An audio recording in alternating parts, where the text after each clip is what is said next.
Hey now, Judy Moulton, Grateful Mindset Properties Realty Radio Show host. Saturdays each week, 9 a.m. Realtor, broker in charge at Grateful Mindset Properties in Western North Carolina, helping folks list, buy in North Carolina and beyond. Want to know more? Call or text 828-290-0940 or visit www.gratefulmindsetproperties.com. So, I have a special guest today, and I really hope you stick around. I have Matt Allen, and he's the Director of Professional Development and Government Affairs at the Land of the Sky Association of Realtors, a trade association of real estate professionals covering Transylvania, Madison, and Buncombe counties. I will have Matt on with me in just a few moments, so stick around after some art, science, human interest with a tad of real estate. So Judy Moulton, Real Estate Radio Show host, coming to you live Saturday mornings, 9 a.m., WHKP.com. So here we are on Saturday morning, and I'm coming to you from where the heavens kiss the peaks, 107.7 FM, AM 1450, and online. Besides gratefulmindsetproperties.com, you can see podcasts at WHKP.com.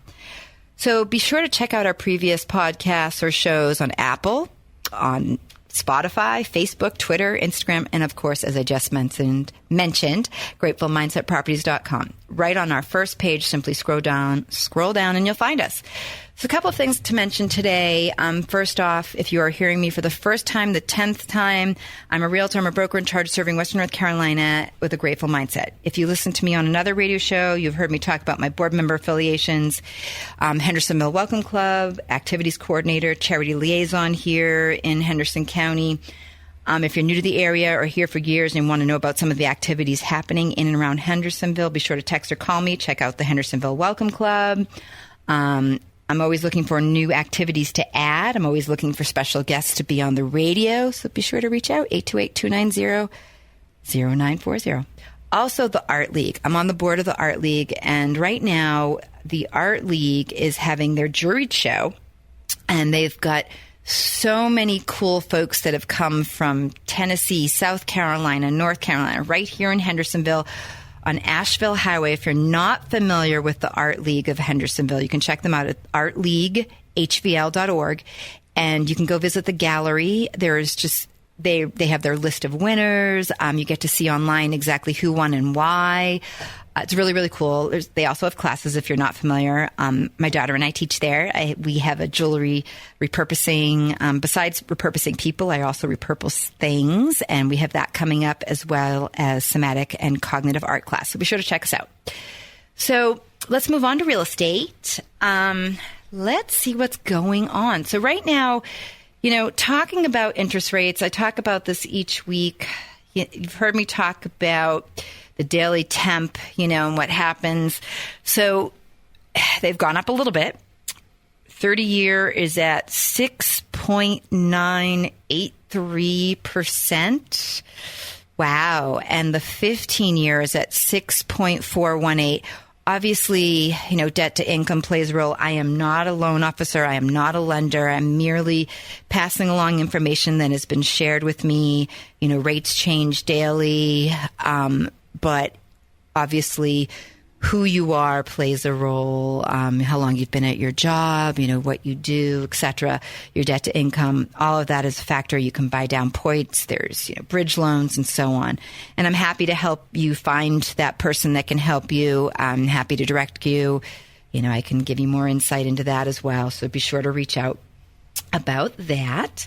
But looking at Hendersonville, this morning, today we have some coming soons. We have about 8 right now coming soon in the Western North Carolina area. Not a lot. Inventory is low. I just had a seller call me that I've been working with this past year, and she said, hey, I'm back to talk about selling my house, and I really wish I sold it a year ago, last year, the year before. And we talk about price and the median price point for selling your home being in the 400s, and a couple years ago it used to be the fixer-upper was in the 200s, and truly it's in the 300s and 400s. The mid to early 400,000s and you're fixing up a home. There's still stuff to work on.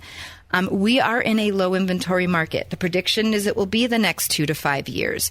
I had a friend who called me and he's dealing with some home repairs and he's saying, hey, you know what? I bought this house a year ago, and if I were to sell it today, my neighbor sold their house, and, they have a finished basement just like I do, and they were, their house was built in the 70s just like mine, and they sold it in the mid 400s and then didn't do anything to it. And he bought his a year ago in the 200s, and he's like, should I just sell it and not repair anything or work on it? I mean, we get asked that question all the time, but the reality is, yes, you could sell your home if you want to. You have equity in your home. You could, make some money on the sale of that home for sure. There are buyers out there because we are in a low inventory market. Again, 2 to 5 years is the prediction. And when we get to there being inventory, let's say, prices will have gone up. So I know people say, oh my God, interest rates are high and that sky is falling mentality. The seller who called me last week and said, hey, I'm not ready to sell yet. I know I should have sold. I wish I had sold a year ago, but I want to wait and see what happens with the market. Interest rates are predicted to go up even more.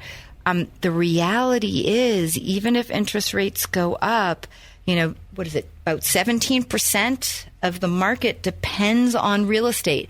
It is not going away. It is not going to all of a sudden the bottom fall out and prices just drop. That's not going to happen. Yes, prices do drop. We see price decreases. I can see right in front of me that there are price increases as well in Western North Carolina. We have back on the markets as well. For any reason or no reason, someone decides to, about 30%, 30 to 33 of people decide, hey, I'm not going to move here. I lost my job or some family issue. Something happens and they decide not to buy. So things go back on the market. Still, the inventory issue makes it so that selling your home is ideal and buying is ideal if you're working here, you want to live here. It's a beautiful place to live. It's why I moved here. You're going to hear Matt talk in a few minutes about, why he loves the area, I hope. It is a fabulous place to live. We are in a low inventory market across the United States. That is true. Western North Carolina, a great place to live, base of the Smoky Mountains, low, I like to say relatively low to no humidity. Yes, we do have some humidity days, but, in this part of the world, Hendersonville, North Carolina, I'm talking too fast. Can you tell? We're at about 2,000 to 2,500 elevation. And, it's a beautiful place. There's a lot going on. We have not hit that high point. Yes, Asheville, there's some places where, especially since they've put a cap in parts of Asheville right in town where you cannot have Airbnbs. Airbnb, I know, is struggling. I've read some data recently, especially with those high cleaning rates that they charge. Some of you know what I'm talking about. They're dealing with some issues. And so Asheville has seen some of that. And so you're going to see some, leveling off and not the crazy, I talked about the highest rate I saw above list of 160,000 in Asheville, but we're still seeing stuff selling 20, 30, 40, 60,000 over list. I've got buyers like, can I buy a house now at 20, 40 below? I have not seen that happen yet. So that's what low inventory means. So take that information, place it where you will. Call me if you want me to do a real estate review, 828, or text 828-290-0940. I'm happy to talk more about it. There's a lot of cool properties out there. Right now we've got about 23 new listings right here in Flat Rock and the Orchards of Flat Rock, in that 500 price point. In Hendersonville County, anything above 500,000 typically is pretty much move-in ready. Sometimes you will find things in those high 400s that are move-in ready. Sometimes you'll find things that are in the high 3s that are move-in ready, and it's going to be a smaller square footage for sure. But I will tell you that 800 and above in Henderson County is considered, luxury. And if you're wanting views, you're going to pay quite a bit, anywhere from 50 to 100,000. Above that, you're going to be getting views. Finding property with view. A lot of people will call me, I want views of the water and I want mountain views. It is possible, but now you're looking in your millions for sure. $1 million and above is definitely considered luxury in the Asheville area. But we can talk more about it. Like I said, give me a call, give me a text, check out our website, gratefulmindsetproperties.com. You're listening to Judy Moulton, Grateful Mindset Properties Realty Radio Show host, Saturday mornings, 9 a.m., WHKP 107.7, 1450 a.m. Hopefully you'll check us out. Check us out on Spotify. Look at some of our podcasts. But I'd like to bring Matt on. So I hope you've been listening. And I'm going to bring Matt Allen. As I mentioned, today we have a special guest, Matt Allen, Director of Professional Development and Government Affairs and Land of the Sky Association of Realtors, a trade association for real estate professionals covering Transylvania, Madison, and Buncombe counties. Matt is here with me, and some things I know about Matt. Besides what I just mentioned, he's originally from Salt Lake City, Utah. He went to law school in New York and lived there for about 6 years before moving to Asheville in 2014. He practiced law on and off since 2012 in both New York and North Carolina. Adjunct professorship at Hofstra University School of Law, teaching an international business arbitration class and development of continuing education classes for attorneys and real estate licensees since 2015. He joined LOTSAR, which we're going to hear more about because I wanted to learn more about it, and I hope you want to learn more about it as well. In March 2019, he saw it as an opportunity to use his legal and real estate education. So he did something really cool. He combined those things, love it, to benefit realtor members, and he says he's happy he made that change. So let's hear from Matt. Great. Thanks for having me, Judy. So I don't know what else you want to know specifically. Moved here in 2014. My wife's parents had a vacation home in Waynesville. So we had visited and loved the area and decided to make our great escape from New York. And Asheville was on the short list because of my wife's parents, and we liked it. And so we ended up here. She got a really good job opportunity and followed her down, and as you said, we just love it for the weather, the outdoors, the culture, amazing restaurants and different things like that for being a pretty modestly sized town. And so we're very happy we made the move, and 9 years later we're definitely feel like this is home. So. And you live in Waynesville, is that right? No. So, that's where my wife's parents live, but we live in Asheville. Oh, okay, great. Yeah. And so do you love Asheville? Absolutely. Okay. Yeah. What's a highlight of Asheville for you? Like I mentioned, restaurants, love access to the outdoors. I do like the occasional beer, so it's fun to have the brewery scene there. Everywhere. Oh my God! Every time I turn, left, right, in front of me, they're just popping up everywhere, and that's a big part of what put Asheville on the map, is my understanding. Yep. Right. Yep. But I'm really curious to hear more about LOTSAR, because that's one of the big reasons why I wanted you on the show. I want to hear more about it. I'm sure the public would love to hear more about it, those folks that are listening. So let's talk to me about that. Yeah, so LOTSAR is the acronym for Land of the Sky Association of Realtors, which is obviously a mouthful, so we shorten it to LOTSAR. LOTSAR. I think I was saying star, so I apologize. Oh, you're fine. It's a common thing. We are a trade association. We have 2,100 plus members, I think Judy mentioned. And, I think people sometimes conflate, realtors with anybody who has a real estate license. It's actually not the case. Realtors hold themselves to a higher standard. There's a very strict code of ethical conduct. And there's an enforcement process that actually has some teeth if our members do not abide by that code. And so I'm very proud to be a part of an organization that voluntarily chooses to hold themselves to a higher standard. Part of my role, Judy mentioned professional development and government affairs. So on the professional development side, I oversee all education and training endeavors at the association.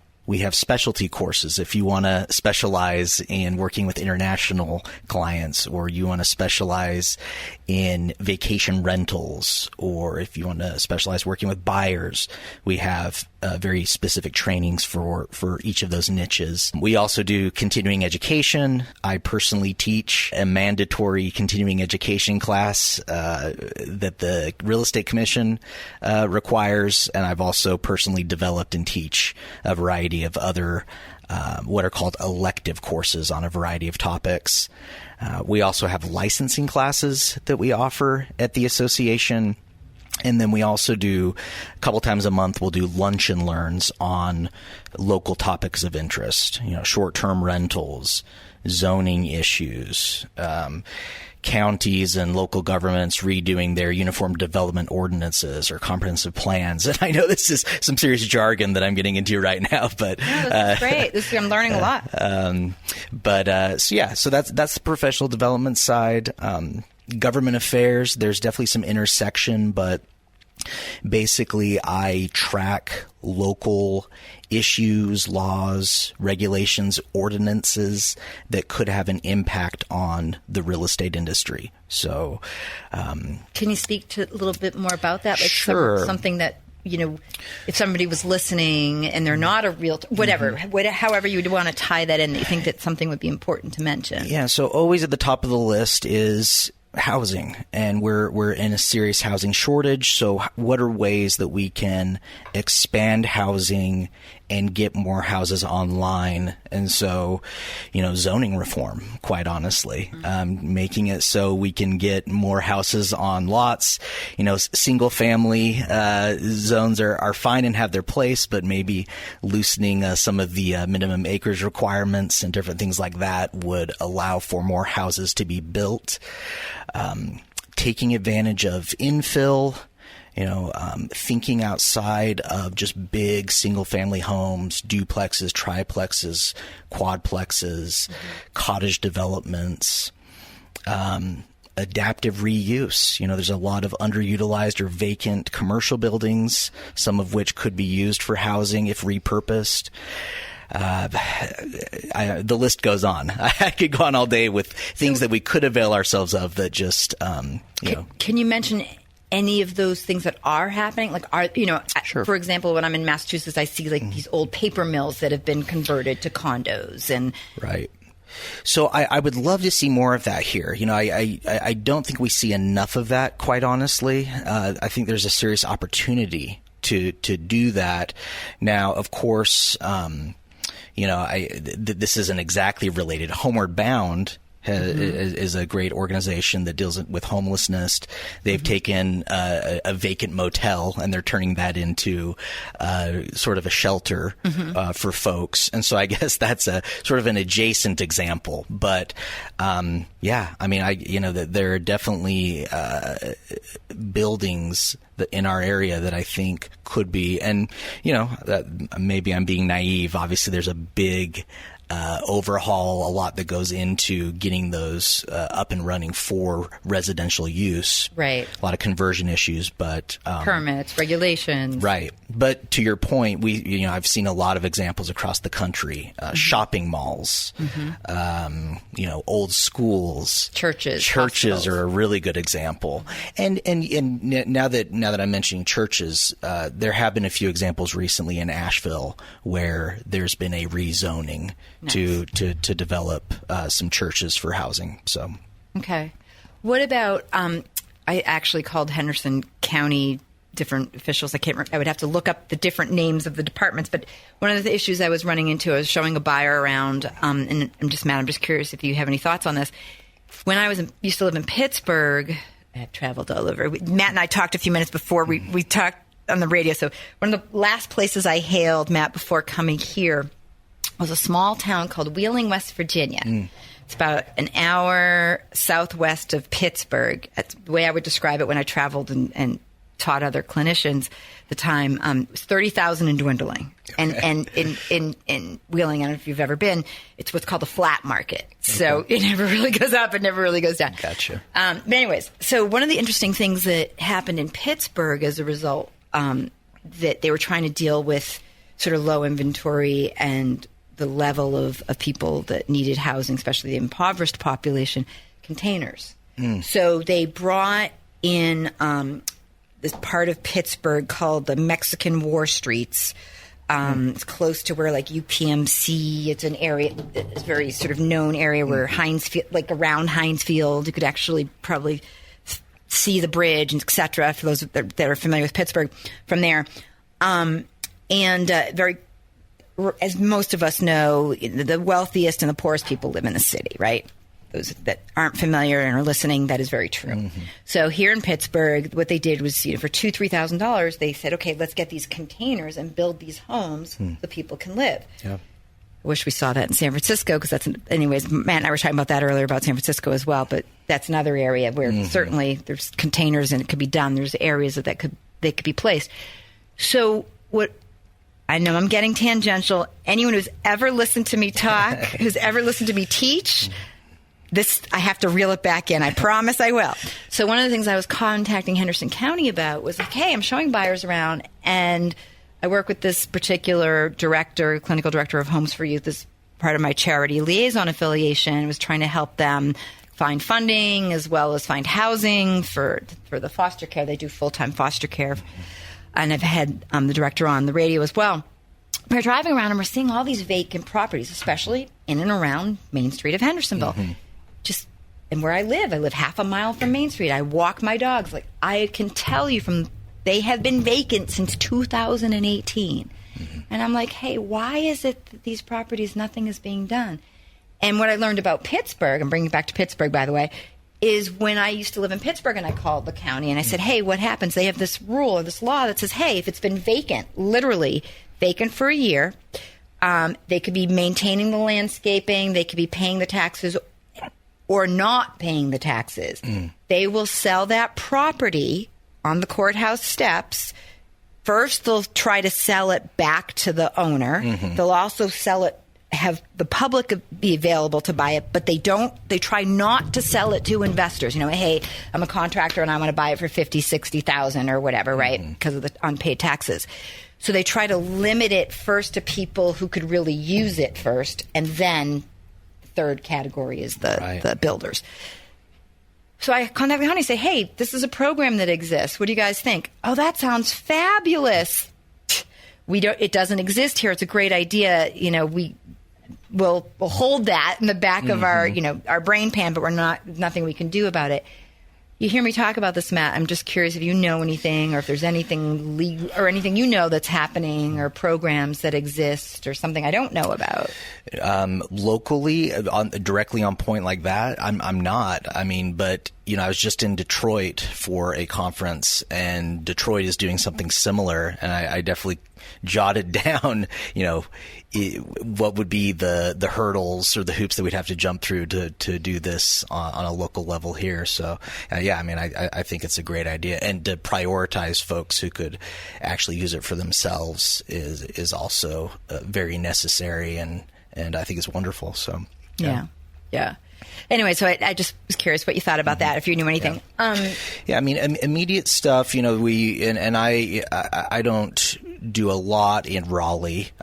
We have folks there who work with the General Assembly on state laws, but we had a number of priority legislative bills that would, again, allow for more development of all types of housing, not just single family. And we're still in the midst of the session. It always goes on longer than I think they plan, because it's hard to get a budget and everything. But still very much working on those issues at a state level, and then locally. Again, we're always looking for ways to change. How can we use flag lots? How can we get stuff in like tiny homes and containers?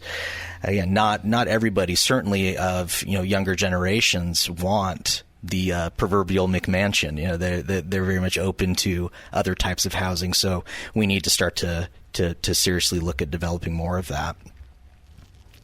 Got it. Well, thank you for sharing that, and I hope I didn't catch you off guard on that. It's just, like I said, sometimes I get tangential, and especially I've got this. What is it? Yes, I'm a realtor, but I also have what's the servant's heart. You know, I mean, it never goes away, and it'll always be there. But I'm sure it's kind of what you do. I mean, part of what you're doing with, you know, obviously policy, advocacy, education, all of that is so important. You know, I did a training on, oh God, sorry. I should have written notes about this, people. Just to make sure, as a consumer advocate, like, hey, making sure that, you know, that other realtor, what is it called? There's a name for it, where we have to sit as sort of an objective bystander if a realtor makes a mistake.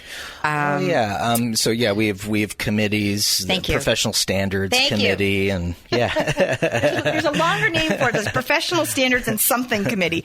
But anyways, I took a training on that, and I found that so interesting because to me, I thought, like, it's so important to, you know, why would we're doing a service here, like us, you know, realtors. I see it as, you know, the public. I represent, when I do my job right, I represent them. My job is to find out what they don't know that they don't know, right? Material facts being a big part of that. And then educating them on that so they can make, you know, an executive decision, right? On, okay, should I buy this or not? What are my options? What are the ramifications? And, you know, yes, we live in North Carolina, which is, what is it? It's a caveat emptor state, right? Buyer beware. I hate saying that out loud, but, you know, but that's why there's buyer's agents, right? And so it's very important. But I wanted to go back to, so how does, say it, what, LOTSAR. LOTSA Realtors is a great way to. How does LOTSAR differ or part of the National Association of Realtors? Like, it sounds like you do some things that are similar. Yeah. So, you know, again, it's just all about making sure that there's representation on a local level. So we have the National Association, which has 1.6 million members and deals on federal issues. And then each state has a state association. Gotcha. So we have NC Realtors is the state association. They're actually based in Greensboro, but we have a presence in Raleigh, just again, so we can have access to and our close proximity to the General Assembly and the legislators. And then we have local associations. And again, the main functions of those local associations, if they're trying to provide value to their members, is of course, first and foremost, enforcement of the Code of Ethics. But then also education and advocacy, government affairs. So I have my hands in all of those as a staff person at LOTSAR. Yep. So is there anything you'd like to leave the public with? Anything you'd like to say before we end today? Just know that we are here as a resource, you know, of course, mainly for our members, but you know, we put on a lot of education events that are also open to the public on a variety of topics. We put on housing fairs. We do things for Fair Housing Month, have speakers. And so, you know, check out our website. It's lotsar.org. Perfect. And you can get an idea of what we do.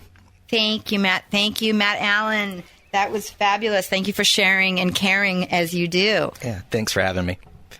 Judy Moulton, Realty Radio host, Grateful Mindset Properties, WHKP 107.7 FM, 1450 AM. Find us at gratefulmindsetproperties.com to listen to a podcast, hear a show that we've previously aired. Thank you. 828-290-0940 if you want to text, call me, or have a question.